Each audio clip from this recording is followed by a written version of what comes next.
So how did Australia's relationship with England and the United States change during World War II? So before World War I, Britain possessed the largest empire the world had ever seen, and it was arguably the most powerful nation in the world, even though Germany and the United States were rivaling it. But after World War I, the United States of America was the most powerful and industrial nation in the world. And while Britain was no longer the force it had been, it still clung to the belief that it was, and many nations, including Australia, remained loyal to them. So Britain possessed many colonies throughout Southeast Asia, including Australia, and one of the biggest was Malaya, and that's now called Malaysia. Its capital was Singapore, and many people believed that this city was impregnable. The reason why is it had these massive guns that pointed out to sea, and that was the big problem.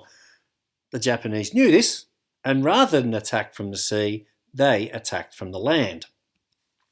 And on the 27th of December in 1941, as the Japanese troops advanced down the Malay Peninsula towards Singapore, John Curtin, who was Australia's Prime Minister, began to look to the United States of America for assistance in the defence of Australia. And on the 15th of February 1942, when Singapore fell to the Japanese, 4 days later, Darwin was hit in 2 raids by Japanese bombers. So to sum it up, before World War II, Australia's major ally was Britain. In fact, the United States was not even considered a reliable ally, and Australia didn't even have a diplomatic representative in the United States until 1939. But when Australia came to the realisation that Britain was no longer able to defend it, it became clear to Prime Minister Curtin that Australia needed to align itself more closely with the United States, a strong ally who could look after us in times of needs.